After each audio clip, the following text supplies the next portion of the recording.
Big boss Malayalam സീസണിലെ ആദ്യ ദിനങ്ങൾ കൊണ്ട് തന്നെ പ്രേക്ഷകർക്കിടയിൽ ശ്രദ്ധ നേടിയ താരങ്ങളാണ് ജാസ്മിനും സിജോയും. ഷോയിലെത്തിയ ആദ്യ ദിനം മുതൽ തന്നെ ഇരുവരും തമ്മിലുള്ള ഏറ്റുമുട്ടലുകളാണ് കാണുന്നത്. സോഷ്യൽ മീഡിയയിലൂടെ സുപരിചിതയായ താരമായ ജാസ്മിൻ കുക്ക് വിത്ത് കോമഡി എന്ന ടെലിവിഷൻ പരിപാടിയിലും പങ്കെടുത്തിരുന്നു. ആലപ്പുഴ സ്വദേശിയായ സിജോ ജോണും സോഷ്യൽ മീഡിയയിൽ സജീവമാണ്.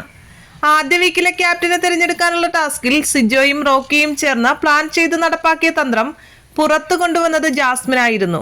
ഇതോടെ ഇരുവരും തമ്മിലുള്ള തർക്കങ്ങളും രൂക്ഷമായി. കഴിഞ്ഞ ദിവസം രതീഷിന്റെ പേരിലായിരുന്നു ഇരുവരുടെയും തർക്കം. രതീഷിനെ വിമർശിച്ച് സിജോ രംഗത്ത് വന്നതോടെ രതീഷിന് പിന്തുണയുമായി ജാസ്മിനും വരികയായിരുന്നു. ഇവിടെ ആർക്കാണ് ഏറ്റവും കൂടുതൽ ടെൻഷൻ എന്ന ഡേ 1 രാത്രി മുതൽ തന്നെ ഞാൻ കണ്ടു. ഇവിടെ കിടന്ന് ചക്രശ്വാസം വലിക്കുന്നതൊക്കെ എല്ലാവർക്കും അറിയാം.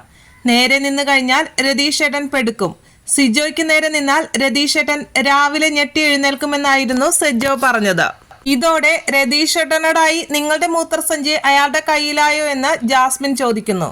അങ്ങനെ പറയാൻ നീ ആരുടെയെങ്കിലും മൂത്രസഞ്ചി കൊണ്ട് നടന്നിരുന്നോ എന്ന് സിജോയും ചോദിച്ചു. അതോടെ ജാസ്മിൻ തന്റെ വാക്കുകൾ കൂടുതൽ ശക്തമാക്കി. നേരെ നിന്ന് കഴിഞ്ഞാൽ പെടുക്കുമെന്ന് പറയാൻ ഹു ആർ യു മാൻ എന്ന് ജാസ്മിൻ തിരിച്ചു ചോദിച്ചു. പെടുക്കുന്നതൊക്കെ മൂത്രസഞ്ചി കൊടുത്തിട്ടാണോ എന്ന് സിജോയും തിരിച്ചടിച്ചു. ഈ രംഗത്തെക്കുറിച്ചുള്ള അഭിപ്രായങ്ങൾ സോഷ്യൽ മീഡിയയിലും ശക്തമാണ്. ജാസ്മിൻ സിജോയുടെ വായടപ്പിച്ചെന്ന് ജാസ്മിൻ ആരാധകർ പറയുമ്പോൾ അതല്ല സിജോയാണ് നിറഞ്ഞു നിന്നതെന്നാണ് അദ്ദേഹത്തിന്റെ ആരാധകർക്ക് പറയാനുള്ളത്. സിജോയെ നോമിനേറ്റ് ചെയ്തവർക്കെല്ലാം സിജോയെ കുറിച്ച് പറയാനുള്ളത് ഒരു സ്ട്രോങ് കണ്ടസ്റ്റന്റ് എന്നാണ്.